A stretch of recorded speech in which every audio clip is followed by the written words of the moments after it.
Uncle story time. My mum's attachment to a spirit. You think my mum has something attached to her? I have always been a sensitive person and have certain gifts that I believe would be stronger if I were not raised in a Jehovah's Witness household. My gifts include sensitivity to energies, both human and paranormal, some kind of precognition, and something even stranger. I will discuss all this in a different post. When I was 14 or 15, I was living with my mom in Port Elizabeth, South Africa. As I mentioned, I was raised in a Jehovah's Witness household and had given no thought to the paranormal for many years. The kitchen in our townhouse was open plan and lead into the lounge. There was a small island of kitchen cabinets separating the kitchen and the lounge. My mom was doing the dishes in the kitchen with her back to me, while I sat on the other side of the island doing homework and chatting to her. During the conversation, my mom turned around to face me while she spoke. As she turned, I saw something black fall behind her. At first, I thought she had knocked the dishcloth off the sink when she turned, but I could clearly see it still on the side of the sink. Besides, it was white and yellow. I looked at the ground around her feet, trying to see what had dropped, but there was absolutely nothing there. The thing I saw materialized in mid-air, at almost the exact height of the kitchen sink. It really looked like a dishcloth. It had no particular shape and looked exactly like someone had held the dishcloth at about mid-waist height and dropped it. When I say it was black, I don't mean black like black clothing. I mean black as in the absence of color black. I hope that makes sense, and I apologize for the vagueness. I put it out of my mind and carried on as usual. Now, the reason I say I think it is attached to my mum and not the house is because it followed us when we moved house about 6 months later. I don't think it is attached to me because I left home in 2010 as soon as I graduated from high school, the exact same day actually, and it has not followed me. I have my own followers, but they are different. About a year or two on, when I was 16 or 17, I woke up in the middle of the night to get a glass of water. As soon as I stepped over the threshold of my bedroom door, I smelled a distinct burning smell, like someone was burning toast. I obviously went around the house checking if any of the appliances or plug outlets had shorted, or if someone had left the oven on, etc. Absolutely nothing. Everything was off, and as it should be. Eventually, I gave up and got my water. My back had that itch like someone was watching me, so I got back to my room as fast as I could. Again, as soon as I stepped over the doorway threshold to my room, I stopped smelling the burning. I tested that a few times by stepping in and out of my bedroom door. As soon as I was out of my room, I could smell it. As soon as I was back in my room, the smell went away. The weirdest part was that I could have my feet inside my doorway and my head outside, and I couldn't smell the burning.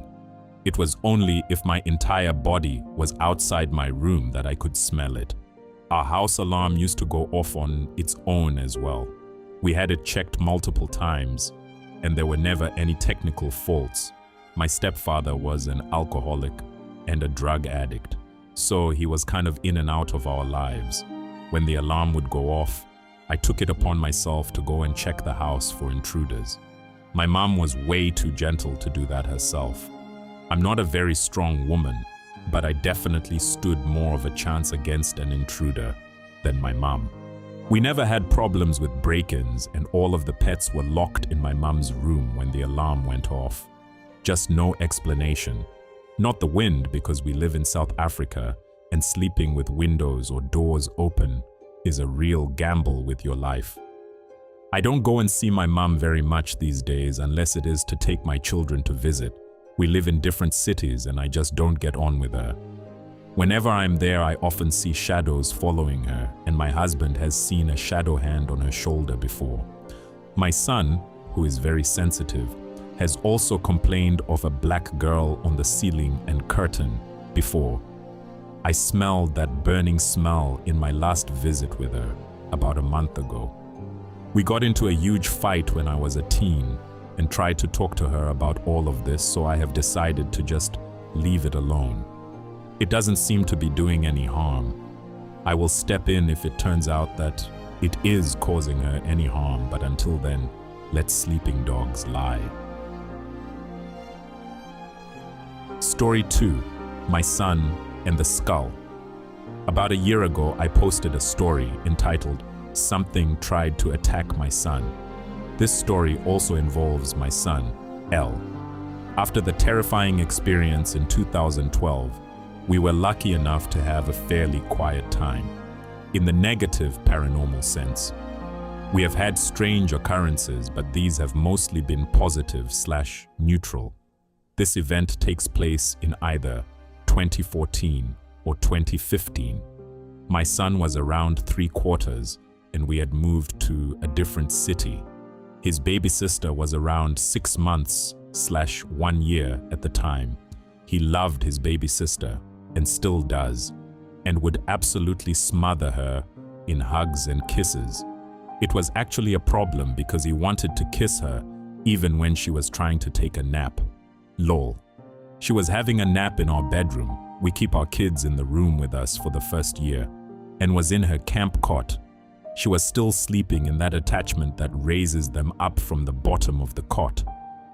My son had obviously snuck off to give her some kisses because we suddenly heard him scream from the bedroom. We raced into the room to find him kneeling on our bed, but propping his body over his sister's cot. He had braced his hands on each side of the cot and was effectively covering her with his body. He was still screaming and was looking at a point in mid-air at the foot of the cot. My husband took our daughter B, who had obviously been woken by the screaming, and I picked our son up and took him into the next room to calm him down and to find out what had happened. Once he was calm enough to speak, he said these exact words to me. "Mommy, the skull, the evil skull was gonna get B. It was gonna get her." I wasn't able to get any further details out of him, other than that the skull was hovering in the air and had no other body parts, just a skull in mid-air coming closer to the cot. My sweet baby had positioned himself over his baby sister to protect her and had screamed for us to help.